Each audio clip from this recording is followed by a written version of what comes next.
From Tyrion as a Targaryen to Bran as the Night King, when it comes to Game of Thrones, you know fan theories are coming. And as the show nears its end with the debut of Season 8, more continue to pop up like wights out of the snow. When HuffPost caught up with John Bradley last week after his appearance on Build series, he was all for the surge of theories. "I think that this show has always asked more questions than it's answered," he said. "I think the reason why theories are so prevalent is because we don't spoon-feed people everything, and I think that this may sound a bit strange. I think you have to be quite smart to watch the show to its full capacity because you've got to hold a lot of knowledge in your head.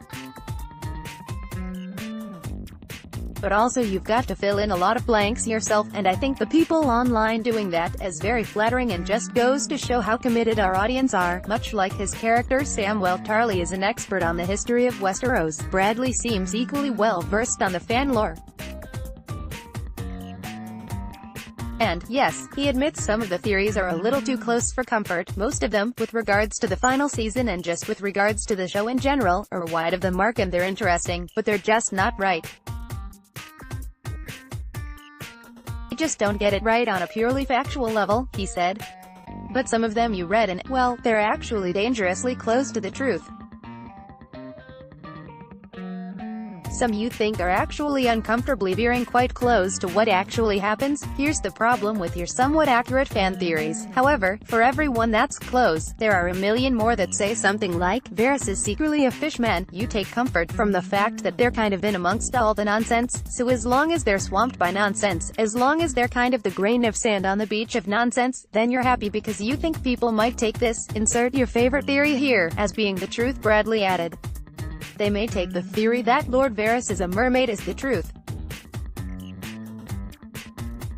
As long as the truth and such nonsense sit side by side, people are never going to quite get to the bottom of it, nonsense or not. Some of the theories out there are particularly captivating." Shout out to Clegane Bowl. So Bradley was kind enough to share his thoughts on a few of them. Was Sam left alone by a White Walker because he didn't fight back? The Season 2 finale features a harrowing moment when Sam Tarly is seen by a White Walker as the army of the dead passes by. For reasons still unknown, he's left unscathed, leading to countless amounts of speculation. Bradley himself said he didn't know exactly why the White Walker spared Sam, but did offer some theories that he's heard about the moment. One of the theories is kind of the leader of the White Walkers in that moment is the White Walker of Benjen Stark. "I've read that, and that he, through some White Walker powers, knows what Sam means to Jon and therefore he spares him because of that," he said. "And there's another one that White Walkers will only attack something that fights back, that they almost didn't feel Sam was worth killing, which is the greatest insult." It was an interesting thing to film that because it was the final moment of the season as well, so it's one of those cut-to-black scenes, again where we had people guessing for a year, will Sam be left writing the story of Game of Thrones at the end of the series? Samwell Tarly is often looked at as a representative for author George R.R. Martin in his A Song of Ice and Fire series.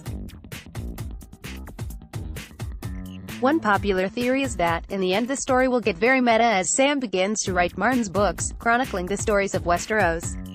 This got extra support when Sam arrived at the Citadel in Season 6 and saw a gyroscope that looks like what we've been watching in the show's opening for years. And even more evidence, in Season 7, Sam suggests Archmaester Ebro's Jim Broadbent call his chronicle of the wars following the death of King Robert I something a bit more poetic. Bradley expressed his admiration for the theory, telling us that's a really interesting one, and it feeds into George's Tolkien influence. The fact he's called George R.R. Martin tells you quite a lot about him. I think at the end, that's an interesting one that kind of followed the show around, and the thing about seeing the opening gyrosphere thing, that kind of feeds into it. The theory puts Sam right at the center of the story, which is part of the reason Bradley likes it so much. As an actor, you just want your character to be important, especially in a show like this where not everybody gets a load of screen time, he said. Sometimes you're not in an episode at all. Sometimes you get one or two scenes in an episode. What you really want is for it to end, and to think, well, that wouldn't have actually ended that way if it wasn't for my character. I think any theory that puts Sam at the center of things, or, for Kit Harington, puts Jon at the center of things, or any actor puts their character at the center of things, they are the kind of theories you latch onto. Will Sam's stolen books reveal why Podrick is so popular with women? With Sam having pilfered some books from the Citadel in Season 7, we had to ask, do one of those books finally reveal what Podrick Payne did to make the ladies like him so much in Season 3? Do you know what? That's the biggest mystery of the show that I want to find out, Bradley said with a laugh. Yeah, I mean, in terms of the great mysteries of the show, you talk about, why did the White Walkers spare Sam, and people want to know about Podrick first and foremost. I think Sam lives on quite a high intellectual plane, thank you very much. So if there was an index, and he went down the index, and it said, Podrick brothels, I don't think he'd bother himself reading that. He got bigger fish to fry. Theories are theories when all is said and done. It probably doesn't matter to theorists what actually happens. They'll stick by their own beliefs. The thing about all these theories is there's evidence to support them, but people don't want to know about the evidence that doesn't support them, Bradley said. There's so much evidence that contradicts the supportive evidence, but people don't want to know about that. If people want to support a theory, they'll believe it. Varys is a mermaid, stands unite. Photo gallery, Game of Thrones, red carpet premiere. See gal.